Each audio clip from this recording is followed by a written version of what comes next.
telephones in US, it took almost 110 years of time for telephones to reach to almost every houses. So this is a story of telephone. So it took 110 years. Now, if you go fast forward to 1990s, that's where the internet and the cell phone boom started. To reach that same 90% of US household, it just took around 15 years of time.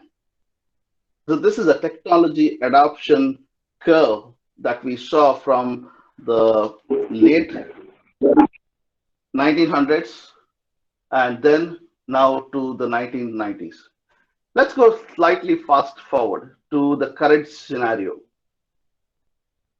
This is a very interesting graph whereby the users of Gmail took almost just 3 years of time to cross 100 million users. You have seen this WhatsApp whereby it took less than almost 2.5 years of time.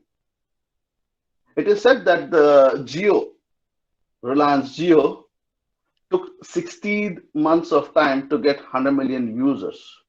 So the technology is adapting at a very, very rapid rate.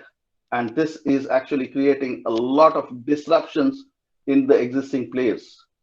The lot of disruptions that our existing players are really having is they are not able to foresee these changes, or they are so elephant sized in terms of their solutions that they find that adapting to a new technology or adapting to a new scenario is taking quite a lot of time.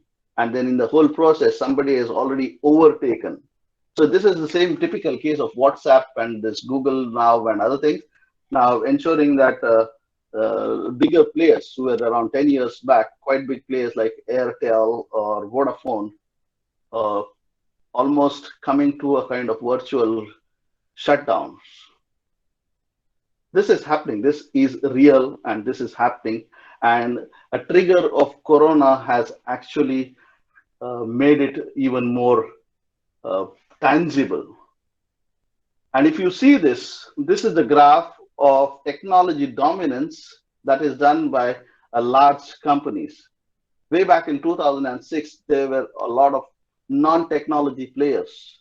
It was only the Microsoft that was there as a technology player in this billion-dollar club. Now, fast forward to 2018, you see 5 of those top companies are from technology-related space.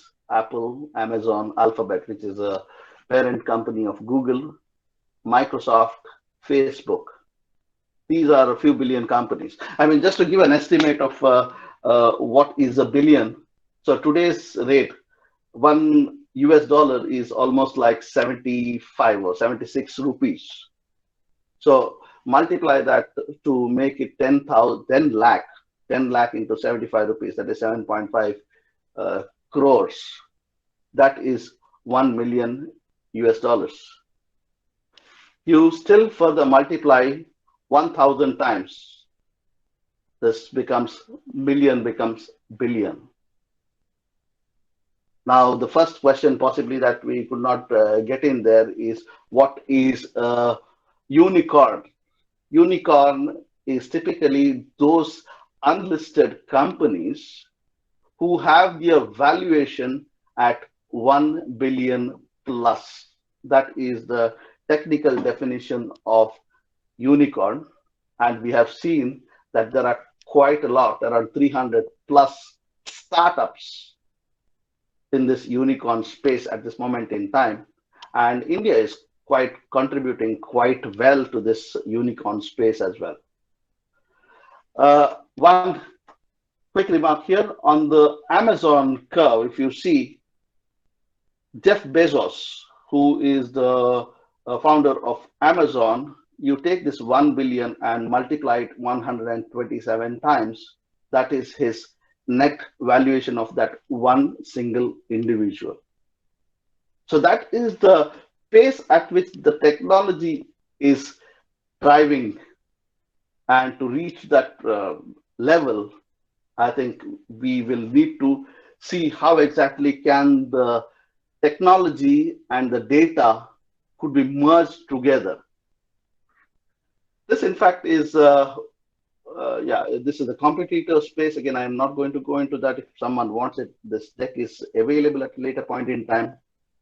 What's really happening also is quite an interesting space in predictions and machine learning. Now, there is an interesting case whereby one of the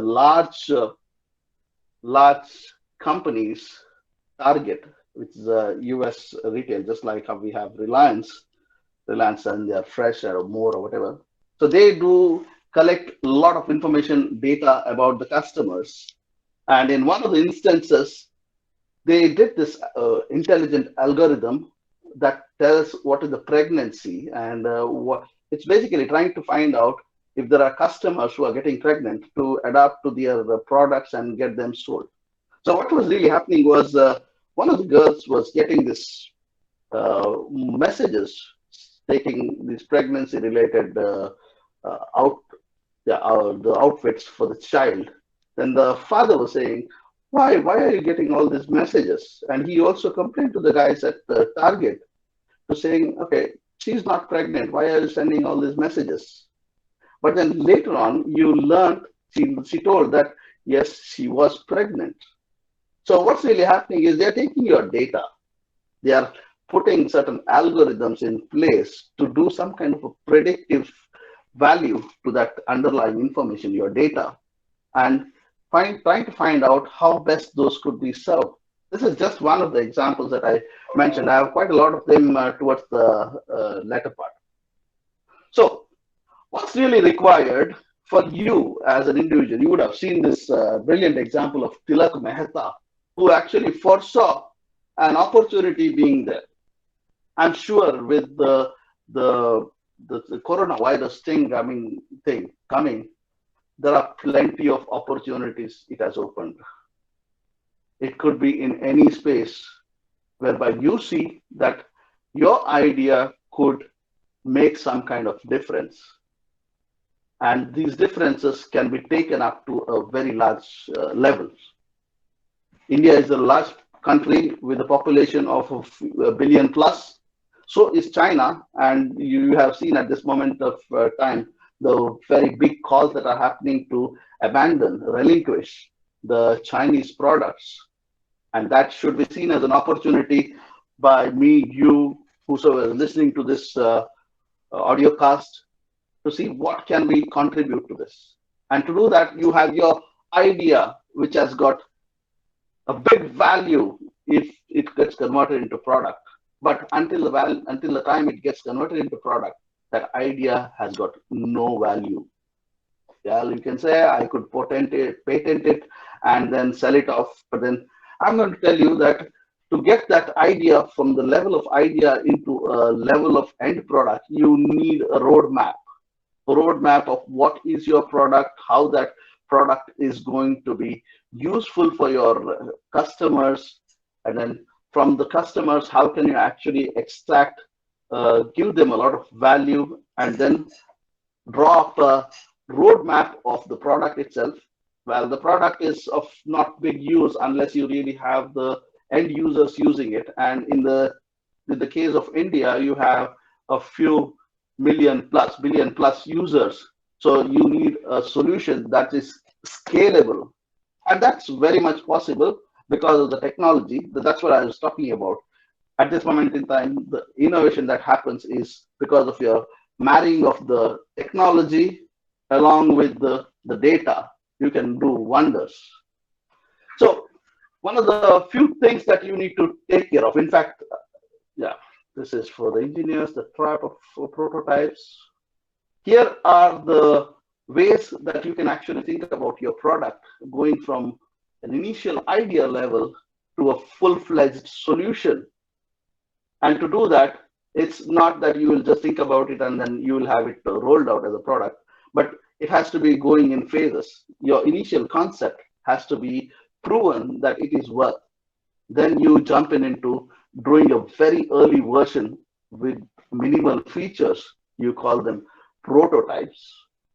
Then you see what is the better version of it and get more features added, more users added. With the more users added, you get better feedbacks, and then you have the full-fledged product that goes into a overall solution.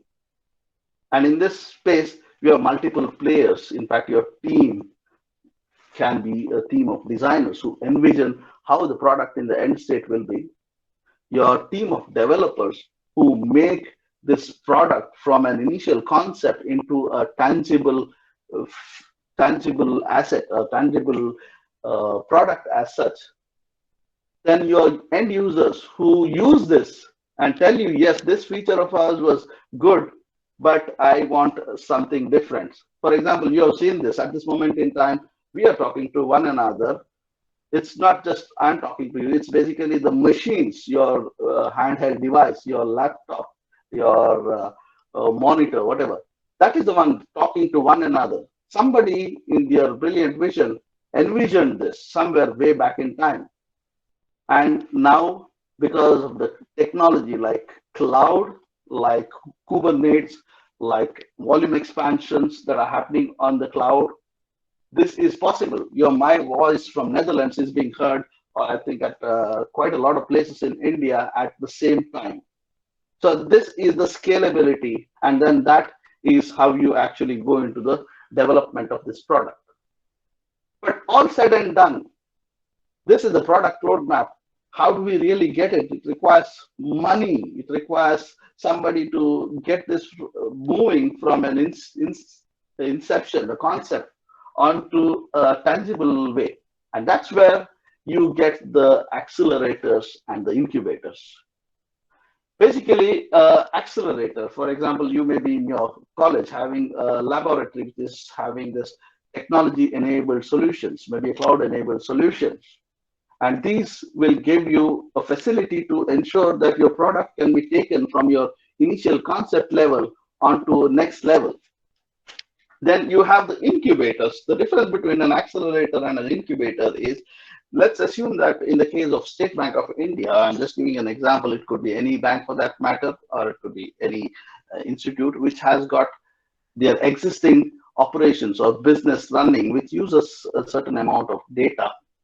But with the new technology, they want to do some kind of an experiment.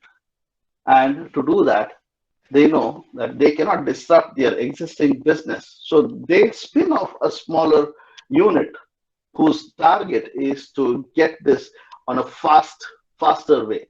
It's basically a hack that the larger organizations find out. So what they do is they spin off a company and then they say, this is the funding that's available for this research.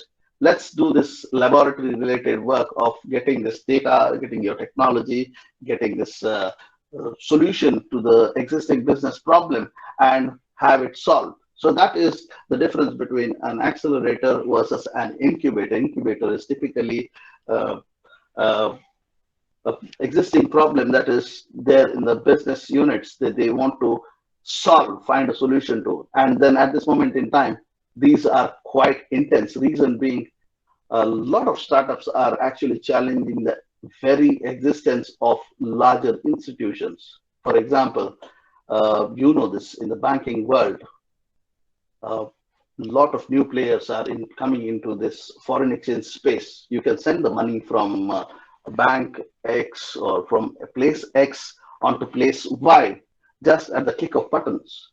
I use TransferWise to transfer funds to India, and I see how efficient is this in comparison to the earlier versions, which was sending the money to the bank sending that to its counterparties, then that was transferring across to the Indian counterparties, and in the whole process, it used to take 8 to 10 days of time because there was a lot of compliance and other things that were required. But it was also because exchange rate and other things were coming into picture. There were internal processes to be followed, which was having these delays. But TransferWise kind of solutions have actually made the biggest dent in terms of foreign exchange revenues to the existing banks. So banks don't want to lose their customers. Banks don't want to see that their customer bases are getting eaten up by the new startups. They want to see how can they prevent this. And this is one example that I said of banks. This is happening in almost all the industries. You have seen that because of this corona related things, your movies are no more getting released in the theaters, but then they are being shown on the Netflix kind of online mediums. So this disruption is happening, and this disruption is real. So proceeding from there to the funding part of it. This is a very interesting thing that I really find out. You have a brilliant idea, you know what needs to be done. How do you ensure that your money, the vitamin M that is required to move that idea from concept level to the next level to be taken up? You can do one thing. You have a great credit card, you swipe the credit card, you take those licenses. Yes, that's one way of doing that, but then that will serve a very minimal purpose, which is the self-financing part of it. You go to your family, say, oh, I have this brilliant idea. Can you just add some money and things like that? This is your initial second round, possibly your family, friends circle.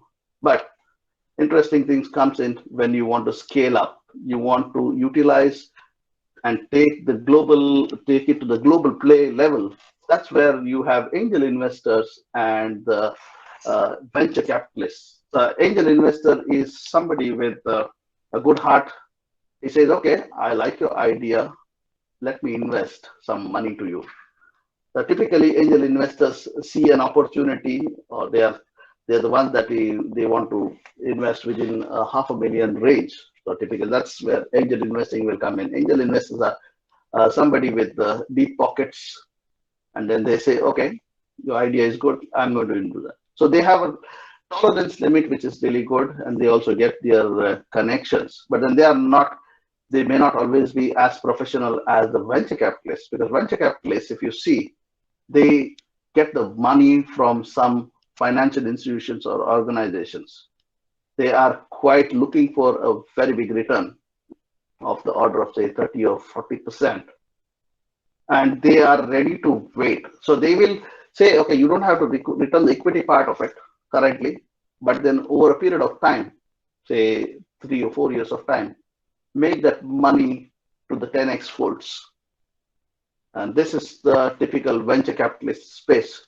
And if your project is anywhere, say more than $500,000 plus, this is where you will see a lot of your venture capitalist related things coming into picture. You also have other spaces like equity, private equities. I've just tried to highlight some of the indicators here. There is a slight difference between your venture capitalists versus the private equity players. In the case of venture capitalists, they want a kind of a typical 10x kind of returns, whereas in the private equities, it is around 2x kind of things. But private equity guys, they don't want to just venture into an unknown, uncharted territory as such. So their risk appetite is relatively lower in comparison to the venture capitalists. Yeah, this is these are some of the funding. This is not exhaustive list of funding options. In fact, you can also do something called as crowdfunding. I'm sure you have heard about crowdfunding. And there are a lot of movies at this moment in time, I know, that they are getting funded through the crowdfunding options. So you have a big fan following, for example, say a big industry name, and then they say, okay, why don't you just pull some money into this, and then they get this rolling in. But again, in most of the cases, I don't know till this moment if there are some very successful exit strategies that have come out from these private equities, or rather from the online funding options. But then I know that in the case of venture capitalists, they definitely want to see a very clear exit strategy whereby they say, okay, this is the initial investment that we did. This is the return that we did, get over a period of time.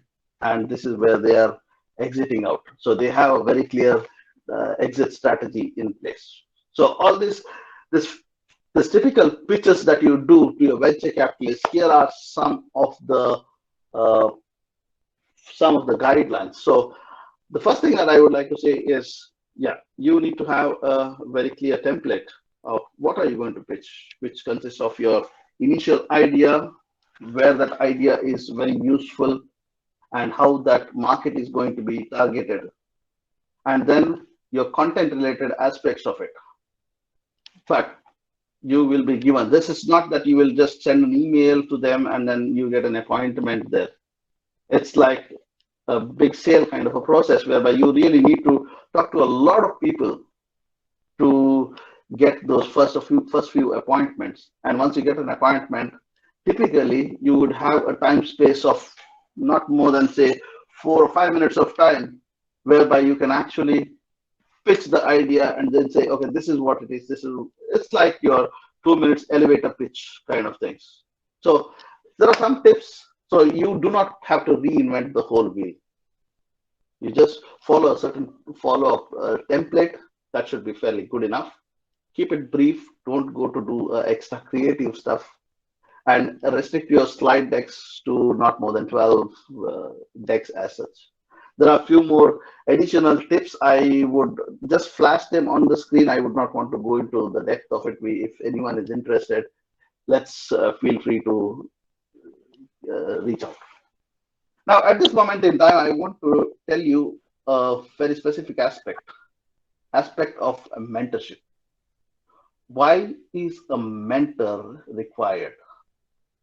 A mentor is the one who gets his earlier experience, earlier knowledge, and tells you what are the places where you can make mistakes, what are the places where you can go wrong, and what works well and what hasn't worked well in the previous instances. So he has done his own bit of researches. He has gets his bag of experience. He also knows where are the places of optimizations, where are the places of waste reduction. So I would also highly recommend that you look for a mentor specifically from the industry and see if you can get use of his earlier experience, his networks, and get your idea moving. Besides that, you also require a team to do that, but then those are more details. If someone wants more details on that, let's catch up over a coffee or an online coffee. I think that's more popular these days to see how exactly those your ideas could be taken to the next level. What are my takes on the top areas where things are going to get disrupted, especially in India as well as in the space as such? So let me flash them for you.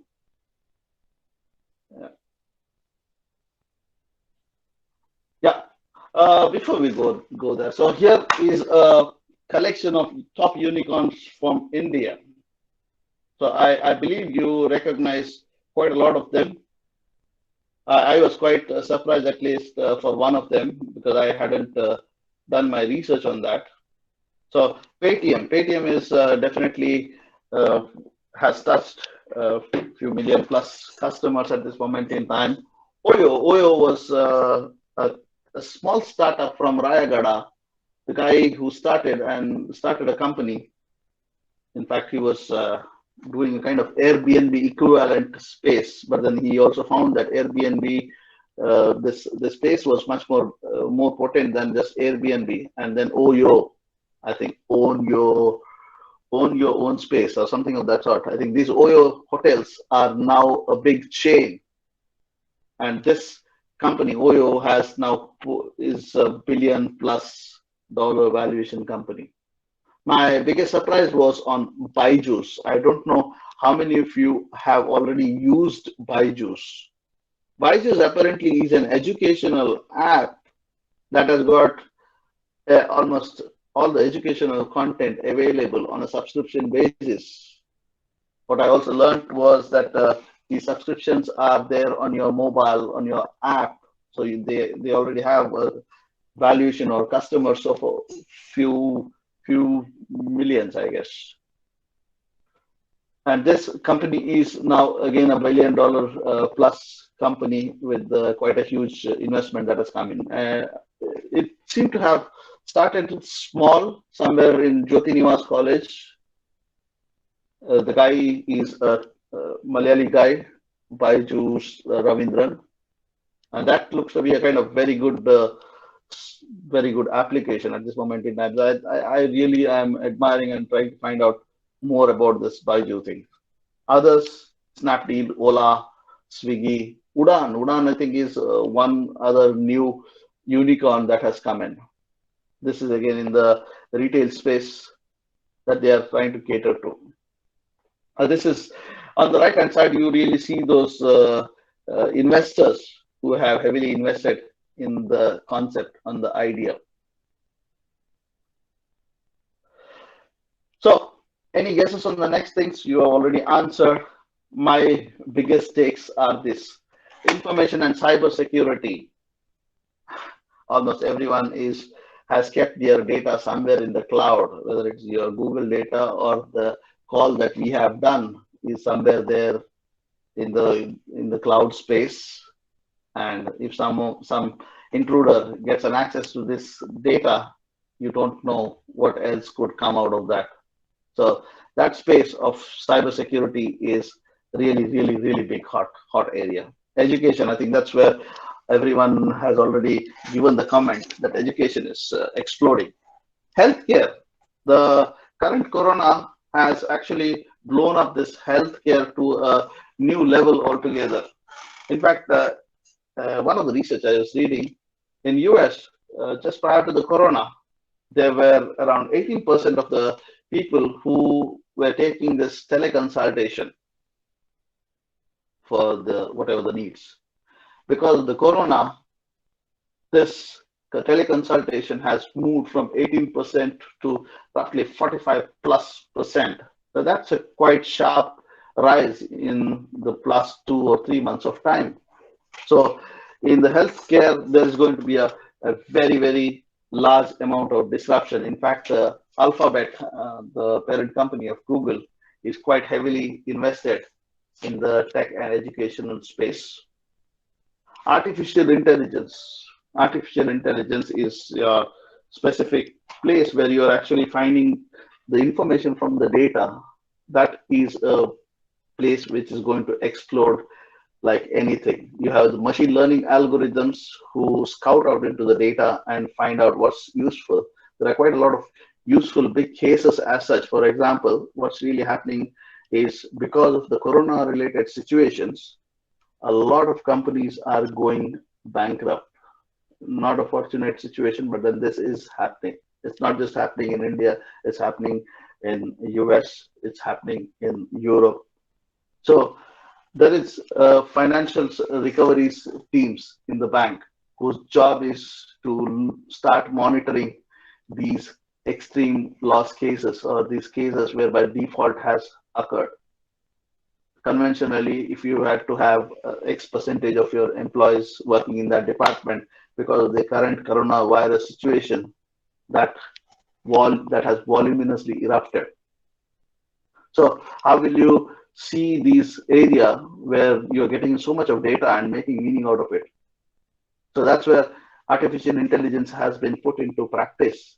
A lot of algorithms have been put into practice to make better use for this credit prediction related things, also for your tracking internal processes, and also ensuring that you have a little better predictability, not just at past 3 months, next 3 months, but for a longer run, because it affects directly the capital that the banks will have to keep with themselves to be able to survive the next bigger wave. So this is, if you look into the corona, they say that this is just the first wave part of it. Some they say it's a V curve. Some also say it's a W. It's a gradually increasing U. But even some mention that it could also stretch up to a duration of 2 or 3 years of time. Nobody has seen that, but in these cases, a lot of things are really happening. You have a big space for you to get your ideas out and ensure that these ideas can be taken to a new level and yeah, give society a benefit. Internet of Things is just I mentioned at this moment in time, it is my machines that are talking to your machines and getting this voice out to you. So in a way, if almost everything could be connected through the machines, okay, you have a huge amount of data coming out of these machines. So how will you analyze this data coming out of the machines? Or is there any ways you could really improve these machine talkings? In fact, it is said that on a long haul flight between two countries, say 8 hours, 9 hours of flight, almost 3 terabytes of data is getting generated just from machines themselves. If someone really analyzes this data, you could potentially find out when is the next crash going to happen, or at what point your engines require some kind of maintenance. Unfortunately, the situation is that a lot of aircrafts are grounded and they are not able to run their operations.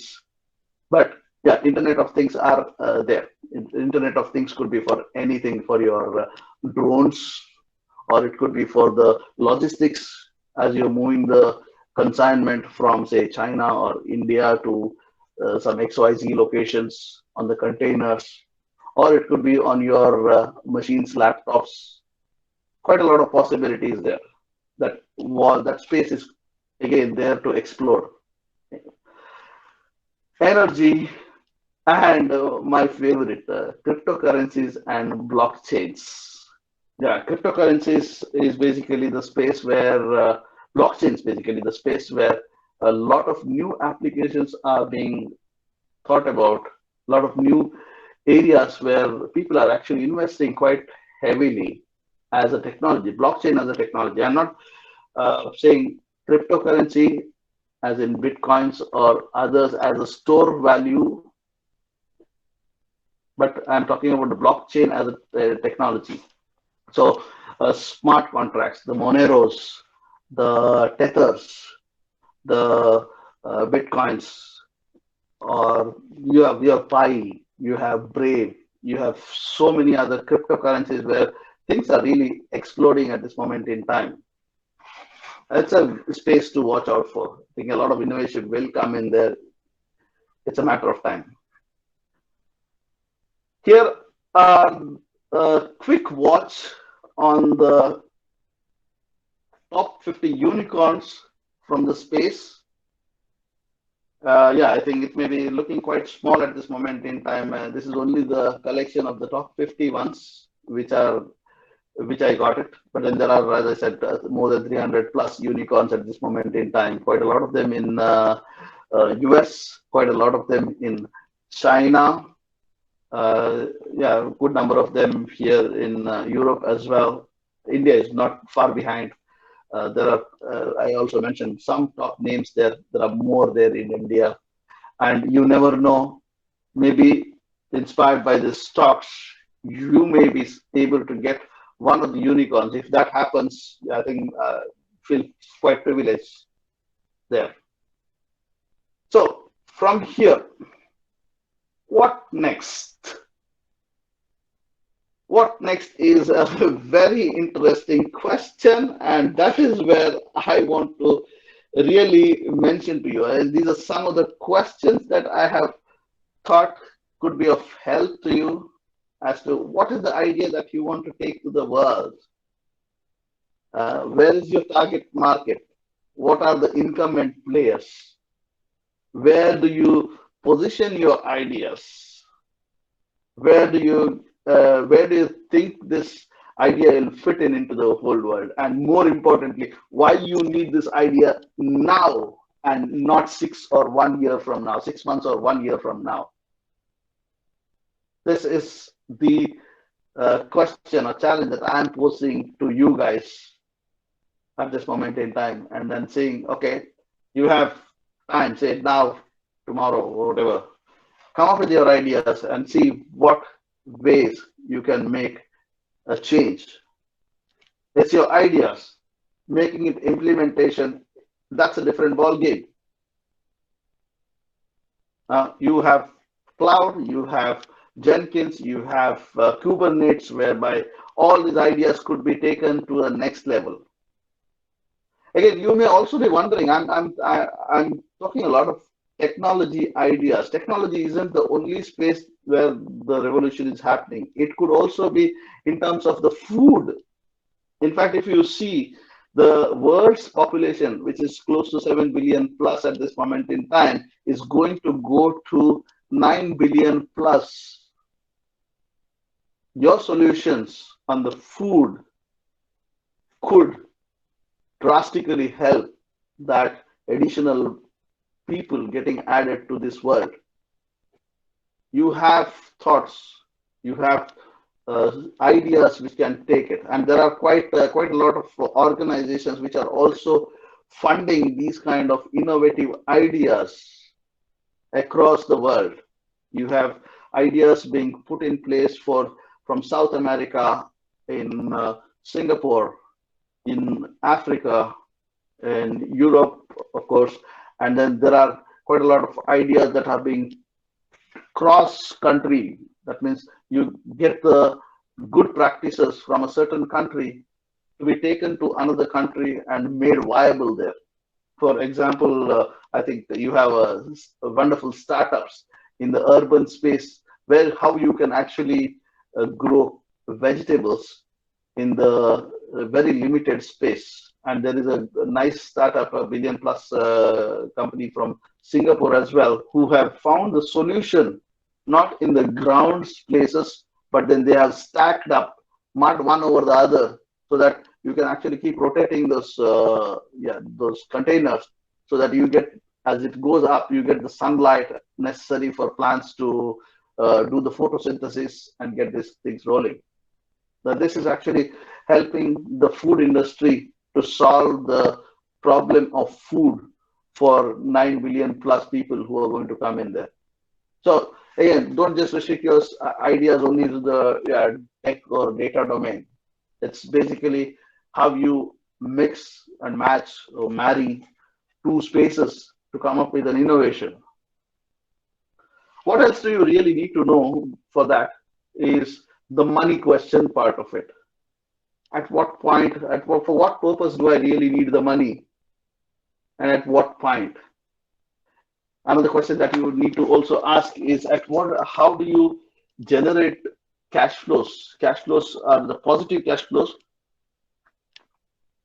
that needed to be taken because you have your cost also coming into picture. So your cash flows that are getting generated will have to be covering your costs, covering all the expenses, and put some money back into your pockets so that you can do this. You can be more sustained in this whole thing. So you have to do your cash flow analysis. Okay, then nothing is you basically have the risks where there's a saying that Murphy's law. If things can go wrong, they will. And when those things go wrong, you need to factor those kind of things. You call them risks. In this case, I've mentioned the word uncertainties. You need to factor for those uncertainties coming in. Of course, your costs that are there, which I already mentioned. And to do that, along with the idea that you have to also monitor your financials. And this is where you do some kind of a financial measurement through ratios and through limits. That means your expenses should not be XYZ, or your daily income, the daily revenue that is coming out should be a percentage of your whole investment or a percentage of your monthly rotating amounts and things like that.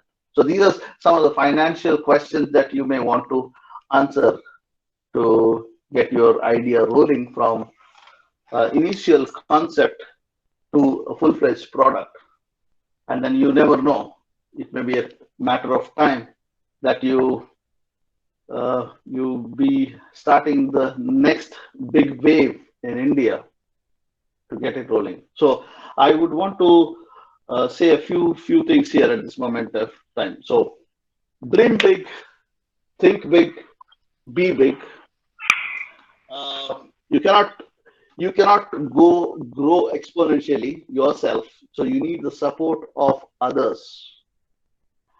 Uh, be courageous enough to take the risks and do some learnings there.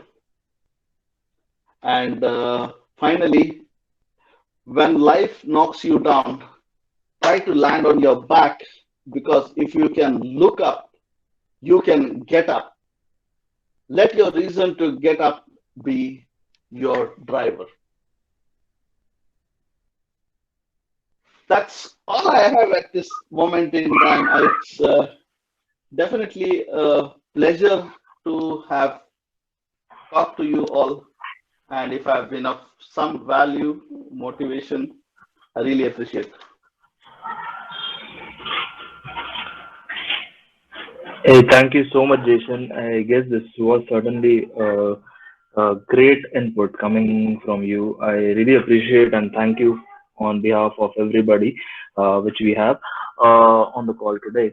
So, Jason, if I am not mistaken, we do have one quiz which is still pending. Can we go ahead and push that to the participants? Yes, please do so. Hey, great. You can So, share your I'm screen as well. Yeah, perfect. Thank you so much, Jason. So we are putting in the URL along with the code, which will be open for next 2 minutes for you to answer. Please leverage to it because this question and answer is certainly going to help us understand of how we can shape up or what we really understand from the startup and incubation markets. So the question is on your screen, or you should be able to access it with the URL. The passcode for the same is 229356. I repeat, the passcode is 229356.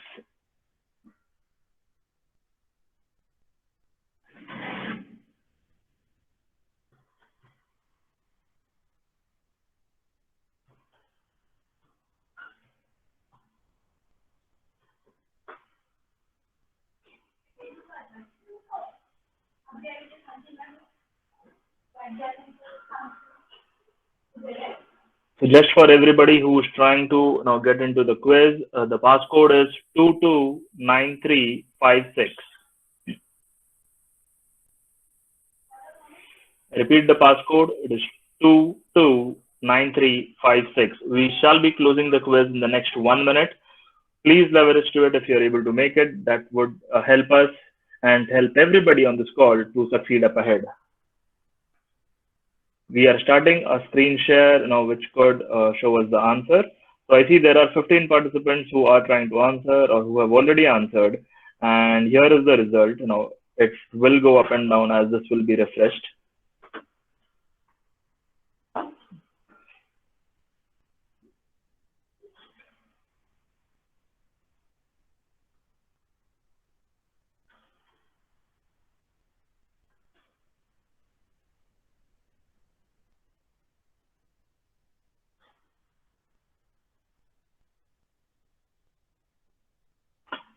We shall be closing the quiz in the next couple of seconds. Please leverage to it. I see that the participants are still answering up ahead. Hence, we are just extending it for a couple of more seconds so we are able to get the maximum participation.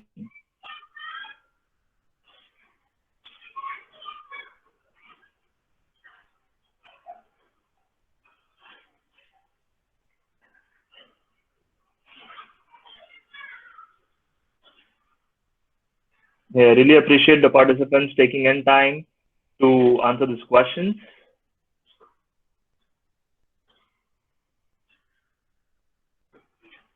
And the moment I think I'm going to stop the quiz, I see a participant increasing up ahead. So it's really good that participants are taking that moment to go ahead and cast their vote. We may not want to extend it anymore. We may just stop this in the next 30 seconds, the quiz.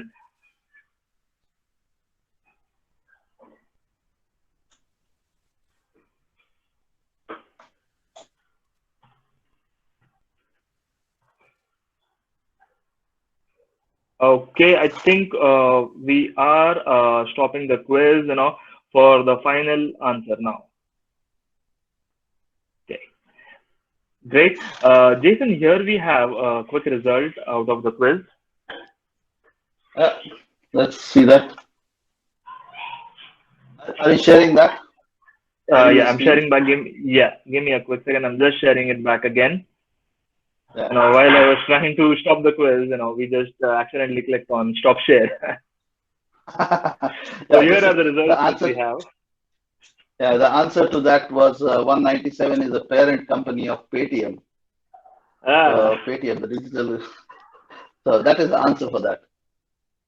So I think quite a lot of people got it. Good digital goods and mobile commerce platform, Paytm. Next one. okay. So next one, I guess, Jason, the second question did not really go through well Okay, because when no we are problem. trying to access the question, it is just stopping us there. So we No can problem. proceed up ahead. So Jason, I think Look, this was really yeah, a very, very informative and a wonderful session, which I have attended personally, to be honest. And I am sure our participants have enjoyed and taken a lot of inputs from you. We really want to go up ahead with the question and answer session. Let me yeah, just call in for our Glorita to go up ahead with any questions if we would have from our participants. yeah. No problem. As you go along. So what I have also done is that this deck that I have showcased to you. So in case if you think that that is of some use to you, it's available. It's in Prezi. You can download it and make good use of that.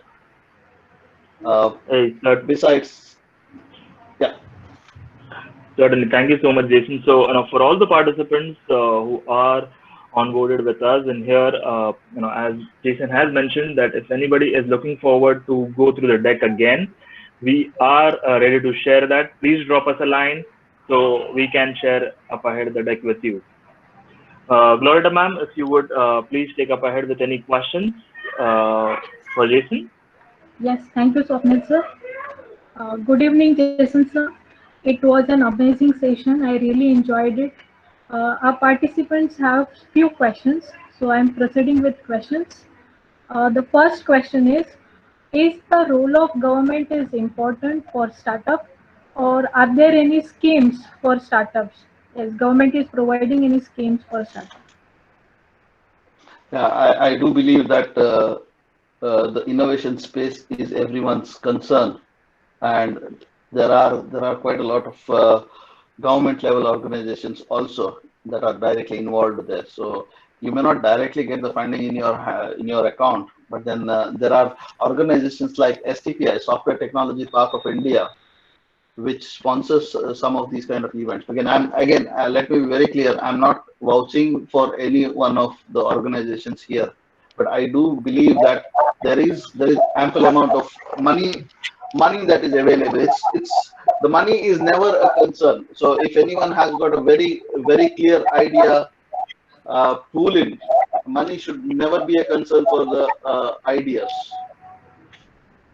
Okay, and then at a state level as well, I think there are quite a lot of innovation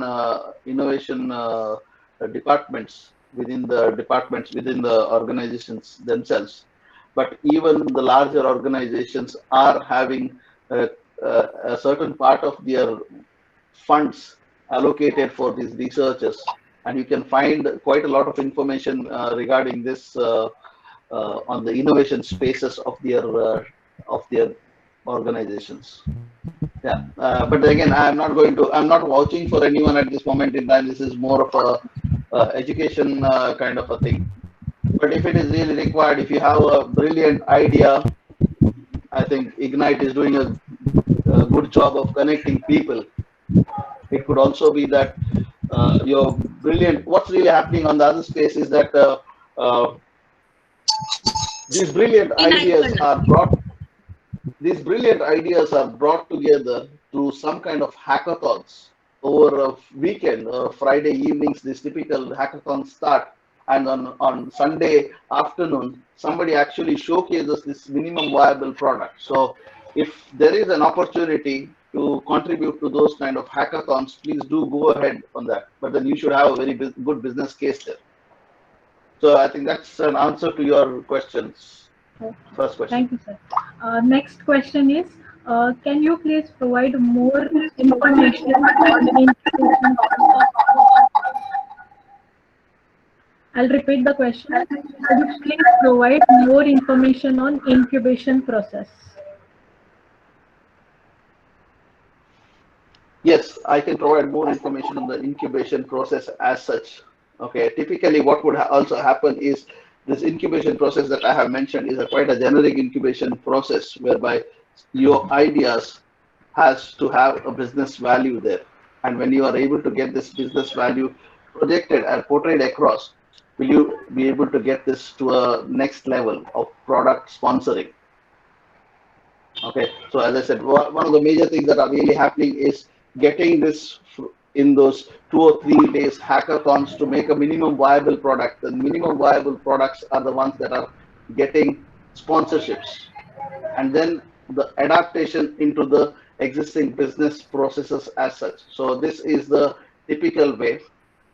Uh, I was actually trying to get in touch with a couple of organizations there, but yeah, the timing wasn't that right that we could get any response back from them. But then again, your Ignite is doing a good work. I think if you have, this is an ask to Jagruti or the team there, if you have good ideas coming in, let's see how those can be taken to the next levels. Thank you so much, sir, for your appreciation. The next question is, can you suggest some sites, websites for guidance, for more guidance? What is the purpose actually?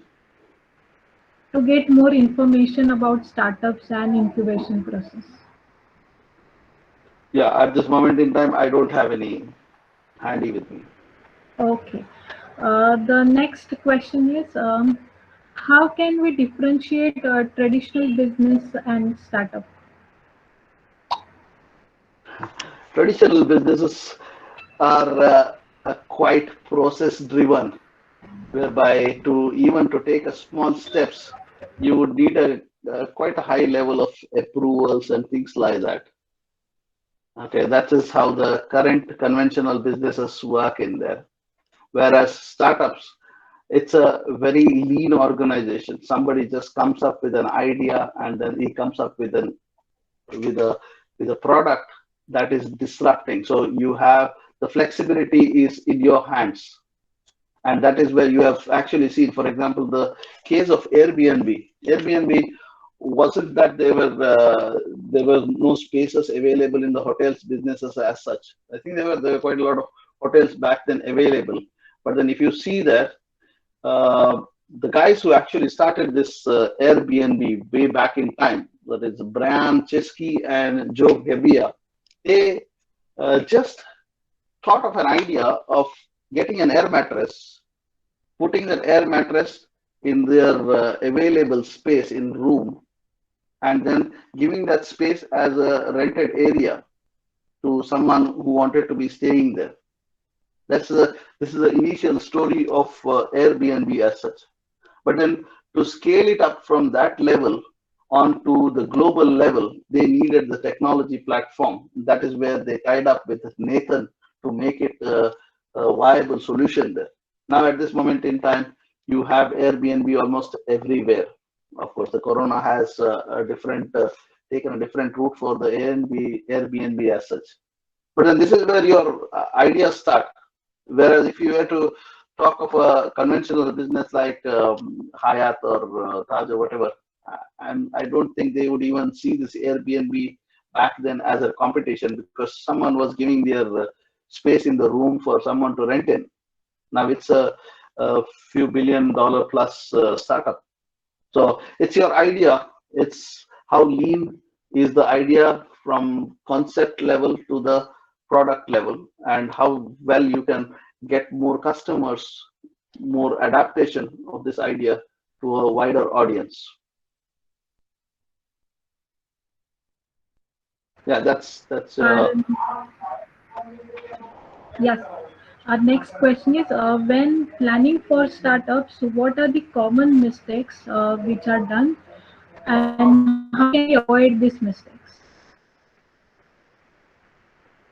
yeah. Uh, First of all, I think the idea needs to be concrete. So if your idea isn't concrete enough, whereby you don't see a big value, it's difficult to pitch. Secondly, your financials have to be really, really strong enough. You should look into your cash flows, because if you don't look into your cash flows, your income generating side of it, your costs are going to be there, whether it's a cost of the server, cost of running the machineries, or cost of having the infrastructure in there. The costs are going to be perennial.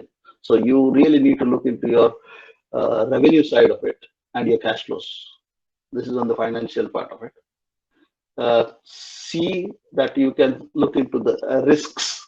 What are the places where you would have an uncertain impact on your ultimate product? So these are the three key areas I would say where you would need to concentrate on.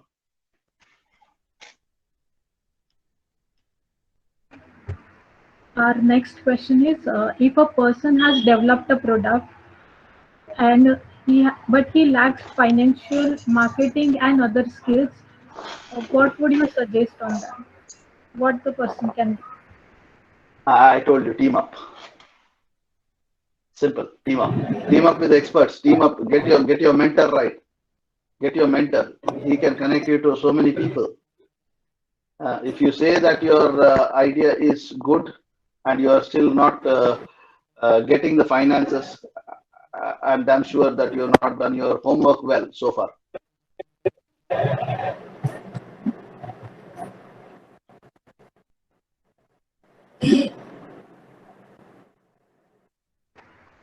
Thank you so much, sir. We are done with question session. Okay. So